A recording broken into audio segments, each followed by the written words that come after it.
Silnice 1/11 Nebory Oldřichovice.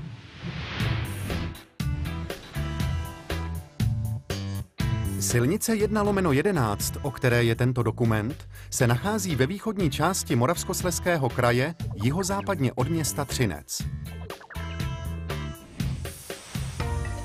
Stávající silnice 1/11 má nevyhovující směrové, výškové a šířkové uspořádání, což má nepříznivý dopad na plynulost a bezpečnost dopravy, zejména v obydlených částech města Třinec.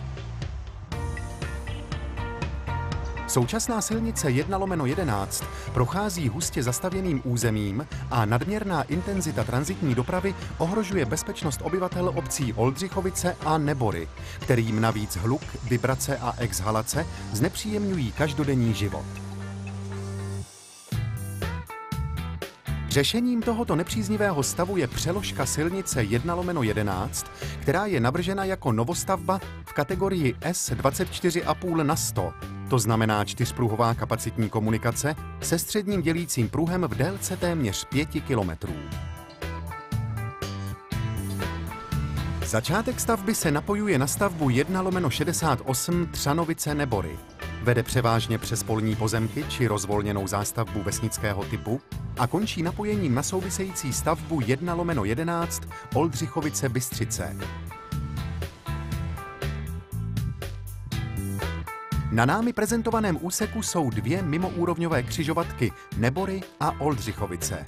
14 mostů celkové délky 971 metrů a 28 protihlukových stěn o délce téměř 9 kilometrů.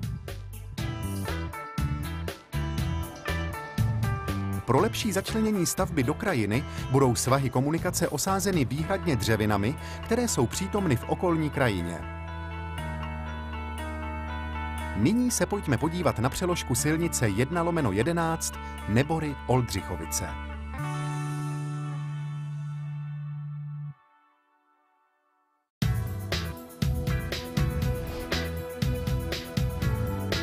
Stavba začíná mimoúrovňovou křižovatkou Nebory s napojením na stávající silnici 1/68.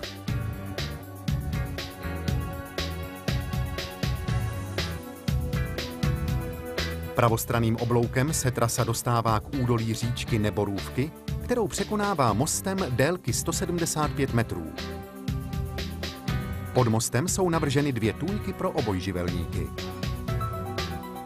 Most je vybaven protihlukovou stěnou, která pokračuje i za mostem.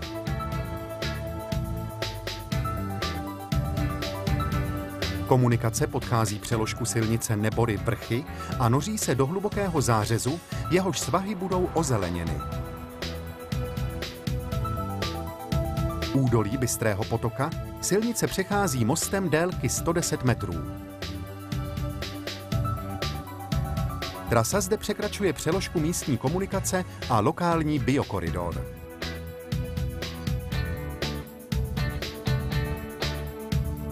Nová komunikace nyní pokračuje v přímém směru podél stávající silnice 1/11. I zde jsou navrženy protihlukové stěny, které ochrání blízkou zástavbu.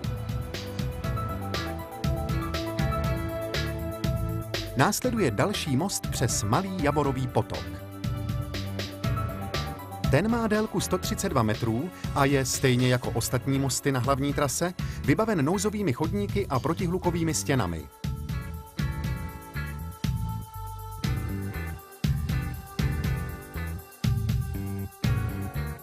Nová komunikace zvolna klesá k údolí dalšího potoka. Za mostem přes Javorový potok následuje přeložka silnice Oldřichovice-Guty. Trasa se stáčí do levého oblouku a v těchto místech jsou navrženy dva 60 metrů dlouhé mosty. Za nimi trasa podchází přeložku silnice 3. třídy Oldřichovice-Podgrůň a blíží se k druhé mimoúrovňové křižovatce této stavby MUK Oldřichovice. Křižovatka je navržena ve tvaru trubky a předmětnou přeložku silnice 1/11 napojí na stávající okružní křižovatku.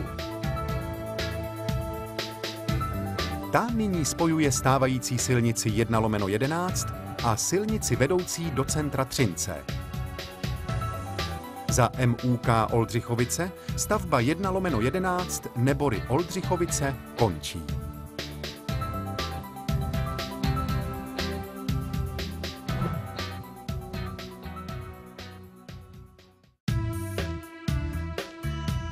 Po dokončení této moderní komunikace bude odvedena tranzitní doprava z dotčených částí města Třinec na novou čtyřpruhovou komunikaci. Kvalitní dopravní spojení také zvýší atraktivitu regionu a je předpokladem hospodářského růstu, který napomůže mimo jiné ke snižování nezaměstnanosti. Trasa nové silnice vede severně od hranic chráněné krajinné oblasti Beskydy. Tím neovlivní ani tuto oblast, ani ptačí oblast Beskydy. Spolu s realizací navazujících úseků vznikne kapacitní propojení R48 se Slovenskou republikou.